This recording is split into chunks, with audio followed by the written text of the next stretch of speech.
రేపే శివ ముక్కోటి ఎంతో పవిత్రమైన విశేషమైన రోజు. శివ ముక్కోటి అంటే మార్గశిర మాసంలో ఆరుద్ర నక్షత్రం వచ్చే రోజుని శివ ముక్కోటి అని పిలుస్తారు. ఇది మహాశివుడికి అత్యంత ప్రీతికరమైన రోజు. ఈ రోజు ఎవరైతే బ్రాహ్మీ ముహూర్త కాలంలో 4:30 నుంచి 5:30 మధ్య మీ ఇంట్లో శివపార్వతుల ఫోటో ముందు ఈ విధంగా ఒక్క దీపాన్ని వెలిగిస్తే ఆ శివపార్వతుల అనుగ్రహం కలిగి మీకు సకల శుభాలు కలుగుతాయి. మరి ఎంతో విశేషమైన శివ ముక్కోటి రోజు దీపాన్ని ఎలా వెలిగించాలో ఇప్పుడు ఈ వీడియోలో తెలుసుకుందాం. శివుడికి అత్యంత ప్రీతికరమైన రోజు ఈ శివ ముక్కోటి. మార్గశిర మాసంలో ఆరుద్ర నక్షత్రం ఉన్న రోజును శివ ముక్కోటిగా జరుపుకుంటారు. ఇది అత్యంత పుణ్యదినం. ఈ రోజు కోసం భక్తులు వేచి చూస్తారు. ఇది మహాశివరాత్రితో సమానమైన రోజుగా అందరూ భావిస్తారు.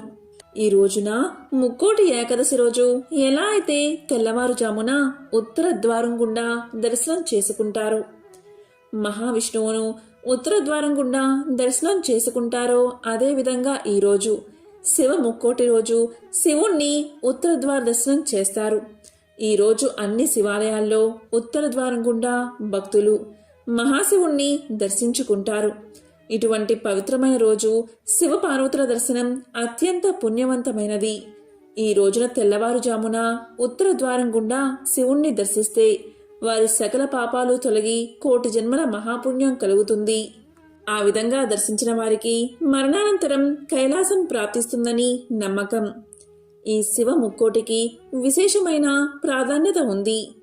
ముక్కోటి ఏకాదశి శ్రీ మహావిష్ణువుకు ఎంత ప్రీతిపాత్రమైనదో అదేవిధంగా శివ ముక్కోటి మహేశ్వరుడికి అంత ప్రీతిపాత్రమైనది.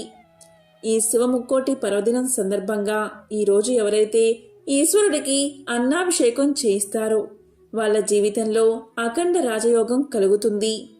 ధన కనక వాహన ప్రాప్తి సిద్ధింప చేసుకోవాలి అంటే అష్ట ఐశ్వర్యాలు భోగభాగ్యాలు కలగాలంటే ఈ శివ ముక్కోటి రోజు దేవాలయంలో ఈశ్వరుడికి అభిషేకం చేయించండి. అలా శివాలయంలో ఈశ్వరుడికి అభిషేకం చేయించుకో వీలు కాని వారు మీ గృహంలో అయినా సరే ఈశ్వరుడికి వండిన అన్నంలో కొద్దిగా బెల్లం ముక్క ఉంచి నైవేద్యం సమర్పించండి. ఆ తర్వాత ఆ అన్నాన్ని ప్రసాదంగా ఇంట్లో వారంతా స్వీకరించండి. ఇలా ఈ శివ ముక్కోటి రోజు ఎవరైతే చేస్తారో వారి జీవితంలో అన్నానికి లోటు లేకుండా భోగ భాగ్యాలతో జీవించేలా మహాశివుడు దీవిస్తాడు. ఇక ఈ శివ ముక్కోటి సందర్భంగా ఈశ్వరుణ్ణి ప్రత్యేకమైన పుష్పాలతో పూజిస్తే శివానుగ్రహం వల్ల సకల శుభాలు కలుగుతాయి.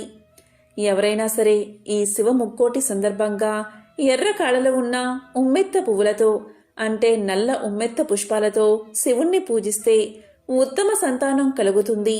అలాగే ఎవరైనా సరే భోగ భాగ్యాలతో అష్ట ఐశ్వర్యాలతో జీవించాలంటే జిల్లేడు పువ్వులతో ఈశ్వరుణ్ణి పూజించండి.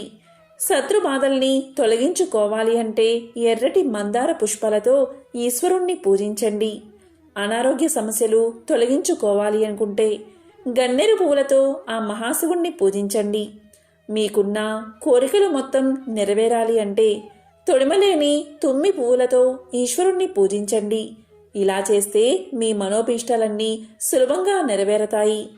వాహన ప్రాప్తి పొందాలి అనుకుంటే జాజి పువ్వులతో ఆ మహాశివుణ్ణి పూజించండి.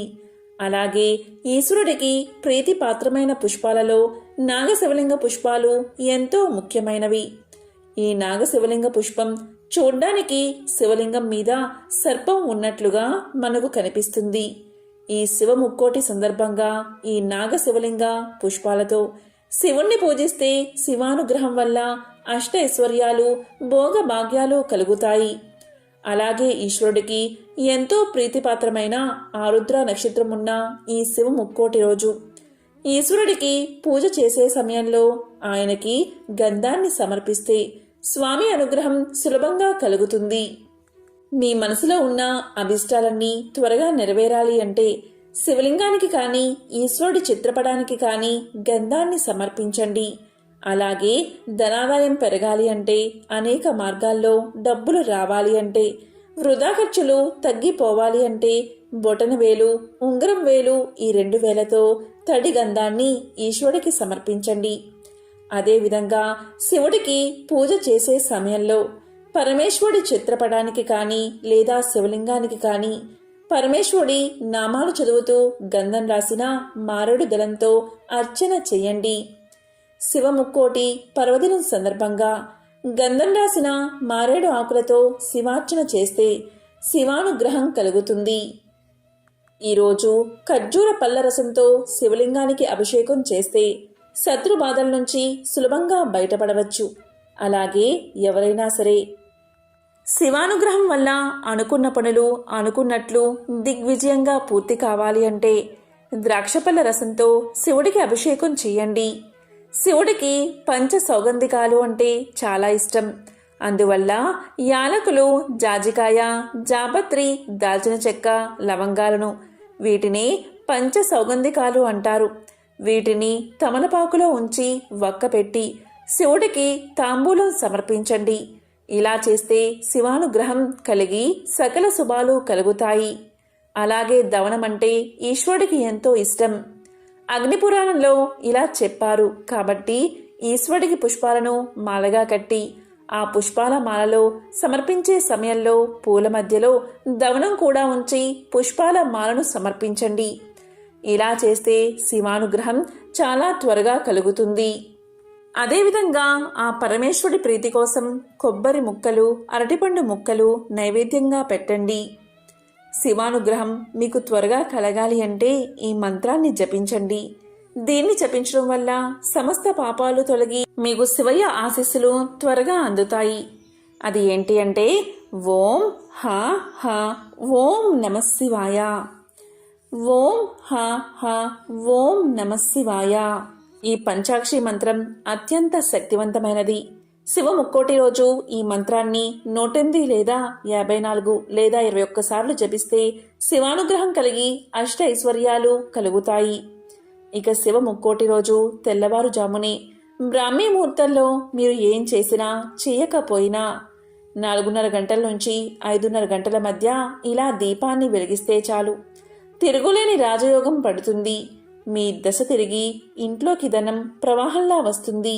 ఏం చెయ్యాలి అంటే మారేడు దళం తీసుకుని దాన్ని శుభ్రంగా కడిగి దాని మీద 2 ప్రమిదలను ఒకదాని మీద ఒకటి పెట్టి ఆవు నెయ్యి కానీ నువ్వుల్లోని కానీ పోసి దీపాన్ని వెలిగించండి.